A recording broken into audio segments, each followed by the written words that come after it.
Welcome to Homeschool is a Work of Heart. I'm Melissa Webb, and after years in the classroom and years homeschooling and supporting those in home education, and even more years creating curriculum for families like yours, I have learned this. Homeschooling isn't about perfection. It is about purpose. And this podcast is here to encourage you, to guide you, and to remind you that what you're doing truly matters. Are you ready to get started? Let's go.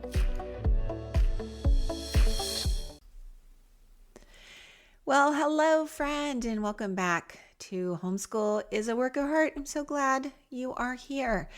We are wrapping up our spring semester over here at On Webb, and we're talking about what worked well and areas we'd like to improve moving forward, because growth is always a good thing. And I am a fan of change because I think we can always change for the next best version of whatever it is we do. And so, of course, in our business, we talk about the final products that our students create, which are the essays or compositions, papers, whatever you like to call structured writing. But we take a whole month to complete one assignment in our courses. And it's pretty rigorous work. There's a lot of steps involved. And it dawned on me recently, this past week, why our students get so excited and a bit antsy to get their full reviews back as soon as possible. And that's because the review that we give them on their work is their reward. It's a reward for all of their hard work. And so for that reason, we keep trying to figure out ways in which our turnaround time can become faster every time. We typically turn essays around every 3 to 5 days, which feels pretty quick, but I know these kids want it that next day, if at all possible.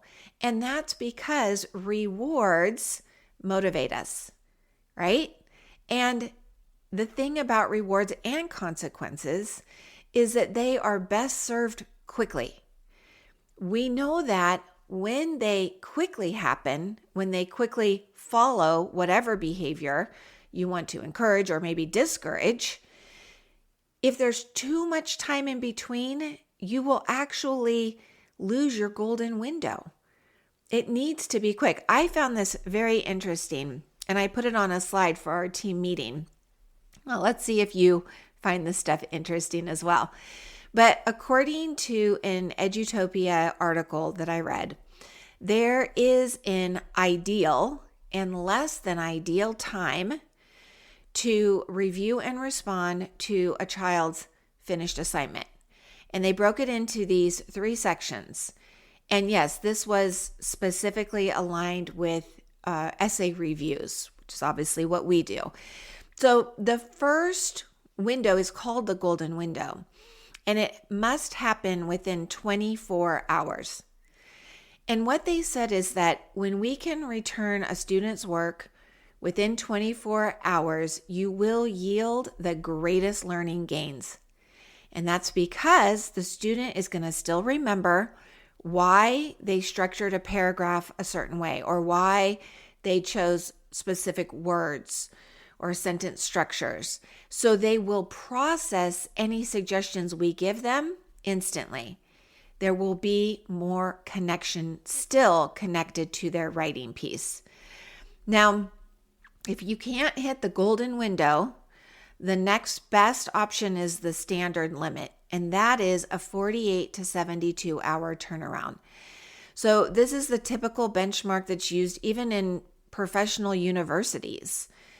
And it gives time for your student, your child, to really go through the quality notes that you gave while remaining then a formative learning loop of sorts. They're still able to process it. They're still enough closely connected to their writing. But problems start to happen after that. After 3 days, 4 days, 5 days, okay, now not so good. you eventually are going to hit 5 days and beyond into what's called the drop-off zone. And guess who's dropping off? Those kids.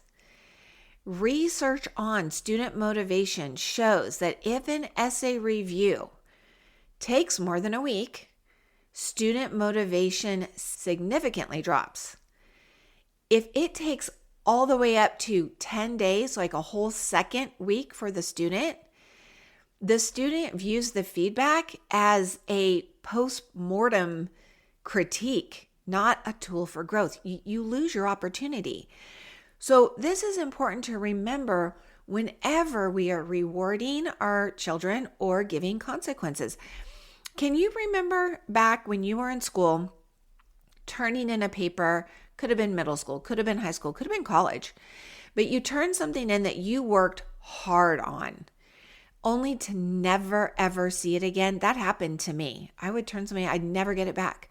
Or if I did get it back, it had very little feedback. Or maybe I did get it back, but it was weeks later. I didn't even care. I didn't even want to reread my own work to see what was said. It had no meaning to me.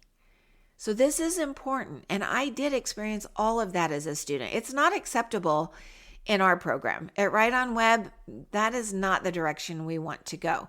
We want to get better at going faster and getting those reviews back as quickly as possible. Because if we don't recognize that our feedback on their progress is a reward for them, then we miss that opportunity to grow their diligence and their determination to show up and to work hard. So it's very important. And this was the catalyst for this week's episode.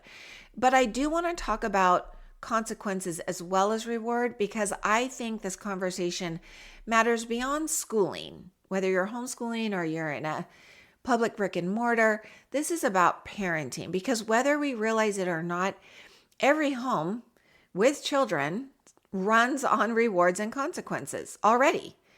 And I wouldn't say just for our children. In fact, life runs on rewards and consequences. I want you to think about this. What about various relationships? Do they thrive or die on rewards or consequences? Yes, I believe they do. If you've ever been a spouse who felt so appreciated by her partner, don't you tend to feel more engaged and affectionate? And what about friends who feel heard? Don't they usually continue to reach out? What about children who feel emotionally safe? Those are the same kids who tend to communicate more openly.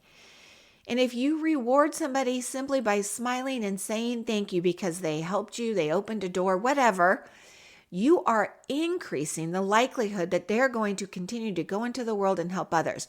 That's because we thrive on rewards. It's very human of us. But we can also die on those consequences. Constant criticism from a spouse, that's emotional withdrawal. Sarcasm and disrespect, that creates distance. Ignoring someone, that teaches them that they don't feel valued to you. And breaking trust, that's a hard consequence. And it breaks up how people will ever be able to connect. So yes, human beings thrive on rewards and we can die on consequences. And so we need to be aware of this as parents, because we are rewarding and giving consequences all day, every day.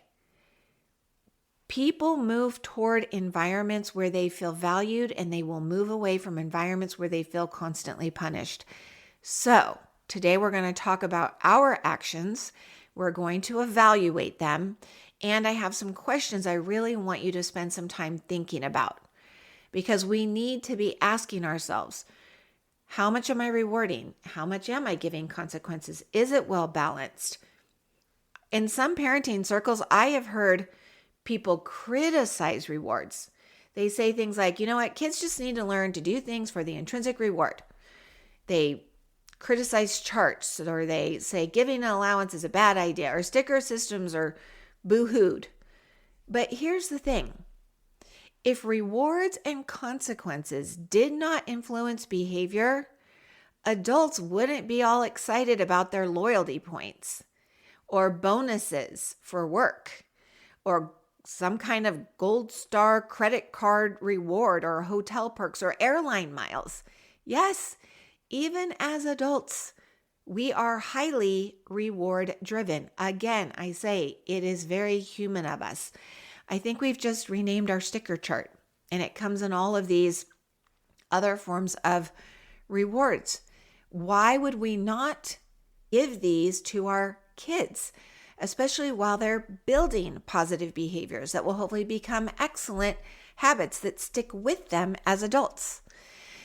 You probably know one of the most influential psychologists in behavior research, and that would be B.F. Skinner. His research showed very simple things like behavior that is reinforced will tend to increase, but any behaviors that are followed by unpleasant outcomes tend to decrease. Now, this isn't about manipulation. This is just about human experience.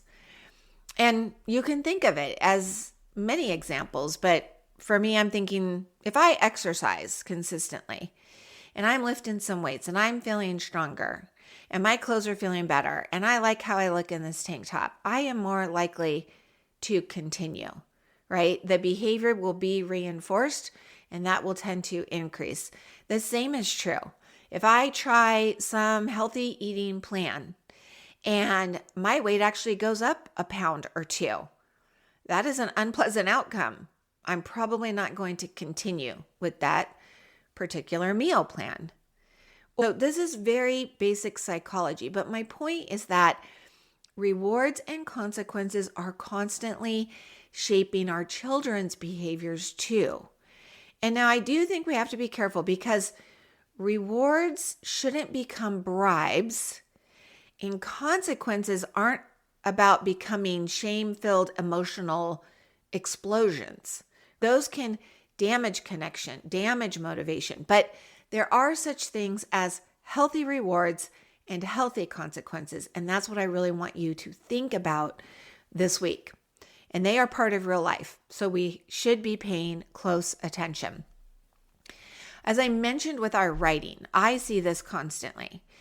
If we have a student who follows our full process, they take their notes from their research, they build out their outline, they write their rough draft, they star their revision, they turn in their essay on time, they hit the deadline. Then they get their thoughtful feedback, their encouragement, and they'll maybe even hear something like, "Oh my goodness, your introduction improved so much this month."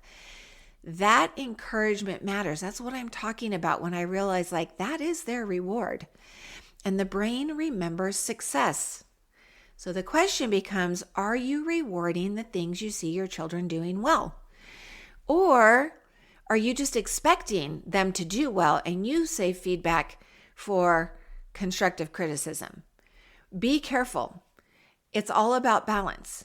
I'd never just tell students every single thing they did well. I always give them some suggestions for improvement, but I lean toward the side of the reward, that feeling I want them to remember this was a good experience. But it doesn't mean that we can't or shouldn't have consequences. We should. So let's talk about those. They are a part of life. But like I said, balance is key. And when it comes to consequences, I really want you to consider what I would call natural consequences. I think they make the best sense. And to be very clear, natural consequences are not punishments. They're natural consequences. So I'll give you an example. So let's say you have a forgetful child. Do you have a forgetful child? Yes, I did. And he would repeatedly forget maybe sports gear or a water bottle, or snacks. I said, grab some snacks, whatever. A natural consequence would be, I'm not going to come to the rescue. And the child then has to experience the natural consequence of maybe having to sit out and not getting to play in that particular game. That's tough, especially if he feels like he's letting his team down. He doesn't get to participate. That's a bummer, but that's a natural consequence. It's not a punishment. It's a natural consequence. You don't have your stuff. You can't play. Or, but I'm so thirsty. Yeah, where's your water bottle? I forgot it. Yeah, you're going to be thirsty. It's not a punishment. And our kids are going to be fine. They really are. It's not like we're sending them into the desert for 40 days and 40 nights with no water. They're going to be fine. And no snacks and they're hungry. Don't pull over somewhere and go buy something. Don't come to the rescue. Just let your child have a grumbly tummy for a little while. But I'm so hungry. I know. That's a consequence of not remembering to bring some snacks. Now, that is different than punishment. So punishment, in my opinion, is typically what overly angry parents do. It's emotionally driven by the adults, and it can come out in various ways. It breaks my heart when I hear it as insults, like, what is wrong with you? Why can't you remember anything? That's not nice. That's not kind. I don't think it's helpful. That to me feels like an angry punishment. I'm going to shame my child. There's your punishment. Or I've even heard people say things like, you know what, that's it. The birthday you wanted next month, you know what? You forget everything. Guess what else? You can forget that birthday party. So that's not even related to what happened when your child forgot his shin splints. You don't want to have unrelated things just because you want to, break their heart. That's what those kind of things do.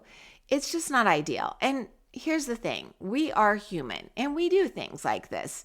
You may have an embarrassing parenting moment where you're like, that's what I did. I did something so similar to that and I still feel badly about it.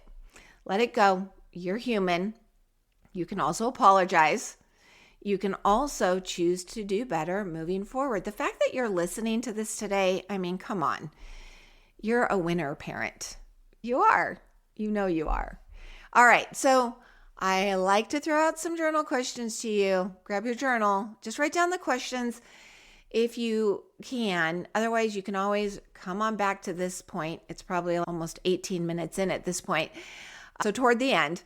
But give yourself some time and think about a few questions that I have for you when it comes to considering any child behaviors that you either want to start or you need to stop in your child.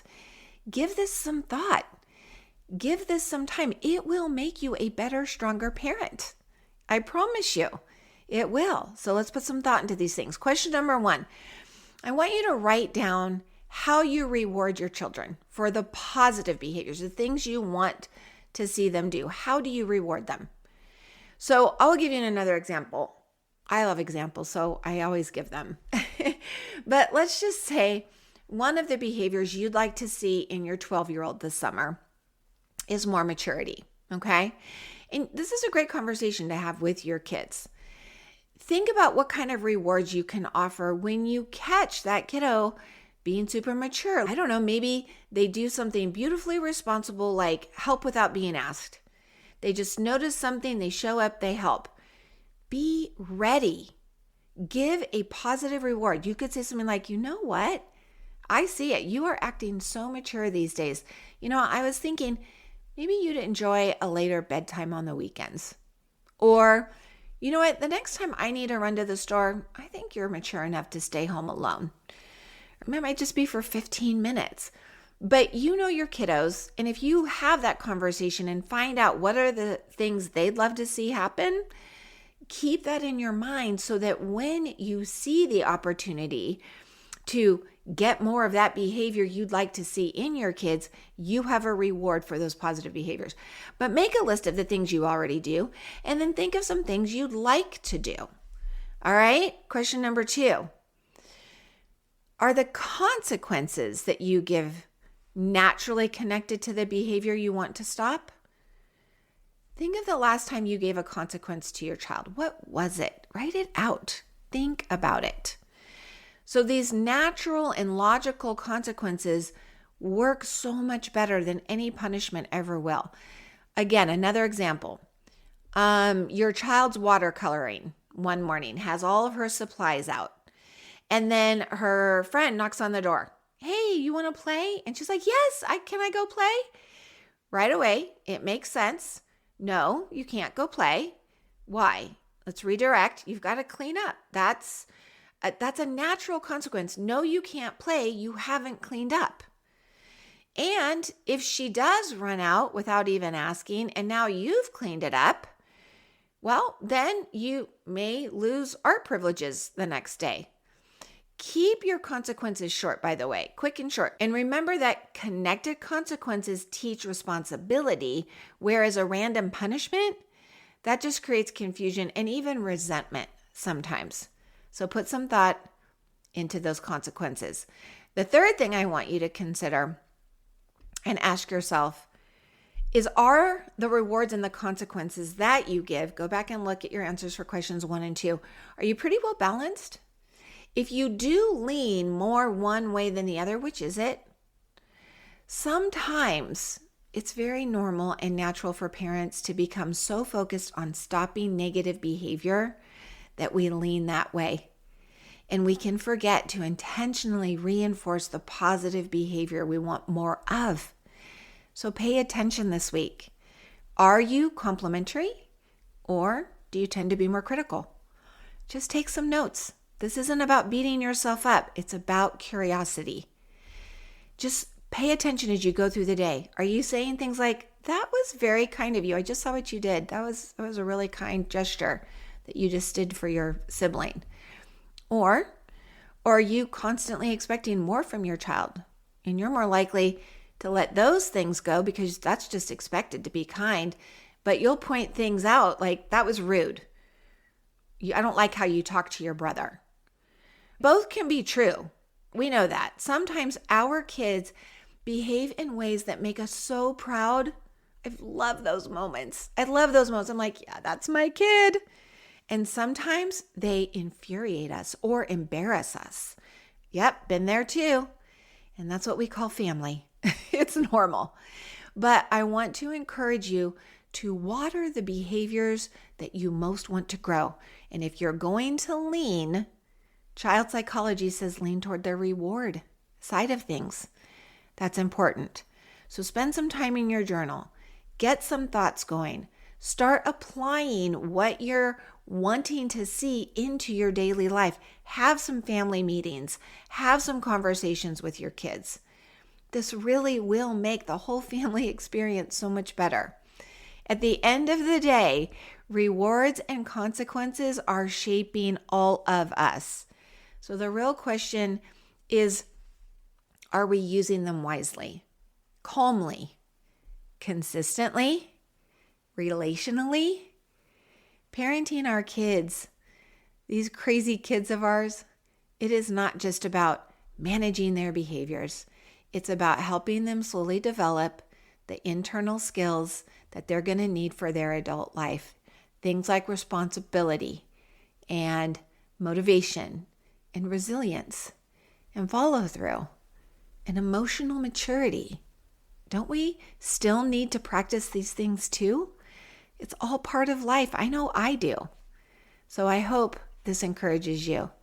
And by the way, if it did, I hope you'll share it with someone, a friend, another homeschooling parent, anyone who you believe may need the reminder that growth is usually built one behavior at a time, and rewards and consequences are something we should pay close attention to. Right on. And that's it for today. Thank you so much for joining me. And hey, if you are feeling stretched thin and you would love some support with teaching writing, I offer programs designed to make that part of homeschooling easier and more enjoyable for both you and your child. I also have free resources on my website, so please be sure to check those things out and subscribe to the podcast. You do not have to do this alone. Right on.